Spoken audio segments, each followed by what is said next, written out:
The Religious Rights and Their Solution, 1927, originally in Punjabi. The essay Dharamwar Fasad Te Una De Ilaj, The Religious Rights and Their Solution, was published in the June 1927 issue of Kirti. After the Jallianwala Bagh tragedy in 1919, the British began a huge propaganda to incite communal riots. This resulted in riots between the Hindus and Muslims in 1924 in Kohat. After this, there was considerable debate on communal rights in the national political arena. Everyone felt the need to end these, but it was the Congress leaders who made an attempt to get Hindu and Muslim leaders to sign a pact to stop the riots. The condition of Bharatvarsh, India, is indeed pitiable today. The devotees of one religion are sworn enemies of the devotees of another religion. Merely to belong to one religion is now considered enough reason to be the enemy of another religion. If we find this difficult to believe, let us look at the fresh outbreaks of violence in Lahore. How the Muslim killed innocent Sikhs and Hindus, and how even the Sikhs did their worst when the opportunity came. This butt cheering was not done because a particular man committed a crime, but because a particular man is a Hindu or a Sikh or a Muslim. Just the fact of a person being a Sikh or a Hindu is enough for him to be killed by a Muslim, and in the same way, merely being a Muslim is sufficient reason to take his life. If this is the situation, then may God help Hindustan. Under these conditions, the future of Hindustan seems very bleak. These religions have ruined the country, and one has no idea how long these religious rights will plague Hindustan. These rights have shamed Hindustan in the eyes of the world, and we have seen how everyone is carried on the tide of blind faith. It is a rare Hindu, Muslim, or Sikh who can keep a cool head. The rest of them take sticks and staffs, swords and knives and kill each other. Those who escape death either go to gallows or are thrown into jail. After so much bloodshed, these religious folk are subjected to the baton of the English government, and only then do they come to their senses. As far as we have seen, communal leaders and newspapers are behind these riots. These days, the Indian leaders exhibit such a shameful conduct that it is better not to say anything.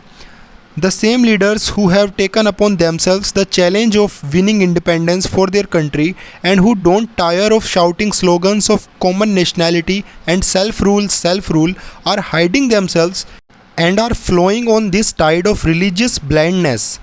The number of people hiding themselves is much less, but leaders who join communal agitations can be found in hundreds when one scratches the surface.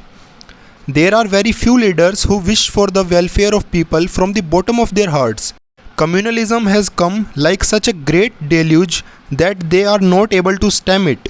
It appears as if the leadership of Bharat has gone bankrupt. The other people who have played a special role in igniting communal rights are the newspaper people. The profession of journalism, that at one point of time was accorded a very high status, has become very filthy now.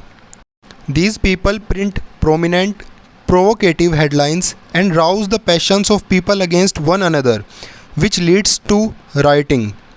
Not just in one or two places, but in many places riots have taken place because the local papers have written very outrageous essays. Few writers have been able to maintain their sanity and keep calm on such days.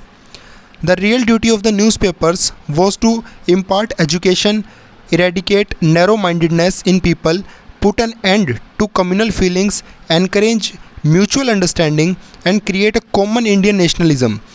But they have turned their main business to spread ignorance, preach narrowness, create prejudice, lead to rioting, and destroy Indian common nationalism. This is the reason that tears of blood flow from our eyes at Bharat's present state. And the question that rises in our heart is, what will become of Hindustan? The people who are familiar with the enthusiasm and awakening of the times during the non-cooperation movement feel like crying at the present state. What days they were when they could glimpse independence in front of them, and today the idea of home rule seems like a mere dream now. That is the advantage that the tyrants have got from communal rights. The bureaucracy that had begun to fear for its very existence has now dug in its root so deeply that it is not an easy task to shake it. If we look for the roots of these communal rights, the reasons seem to be economic. Leaders and journalists went through untold sacrifices during the day of the non cooperation movement. They suffered financially as well. When the movement ebbed, it led to a lack of confidence in the leaders, which led to the collapse of the business of a lot of these religious leaders. The question of filling one's belly is at the bottom of whatever work is done in this world. This is one of the three principal maxims of Karl Marx. It is due to the maxim that practices like the Tabligh, Tanzim, Shuddhi, Hindu Muslim communal practices, etc., were initiated, and it is because of this that we are in such a terrible state in this mess. If there is to be any lasting solution to all these communal rights, it lies only in the improvement of the economic conditions of Hindustan. Because the economic condition of the common people is so degraded in Hindustan that anyone can pay 4 rupees to get another person insulted. Tormented by hunger and sorrow, a person can abandon all principles. It becomes a matter of survival. But economic reforms are too difficult in the present circumstances because the government is a foreign one and it does not allow any improvement in the condition of the people. That is why people must concentrate all their energy on attacking it and not rest till it is completely transformed. Class consciousness is crucial to stop people from fighting each other. The poor workers and peasants should be made to clearly understand that their real enemies are the capitalists. So they must be careful not to fall into their trap. All the poor people of the world, whatever their caste, race, religion, or nation, they have the same rights. It is in your interest that all discrimination on account of religion, color, race, and nationality is eliminated and the power of the government be taken in your hands. These efforts will not harm you in any way, but will one day cut off your shackles and you will get economic freedom. The people who are familiar with the history of Russia know that similar conditions prevailed there during the rule of the Tsar. There were several groups who kept dragging each other down. But from the day the workers' revolution took place, the very map of the place changed. Now there are never any rights there. Now everyone is considered to be a human being there, not a member of a religious group. The economic condition of the people was very pathetic during the times of the Tsar, and this led to rioting.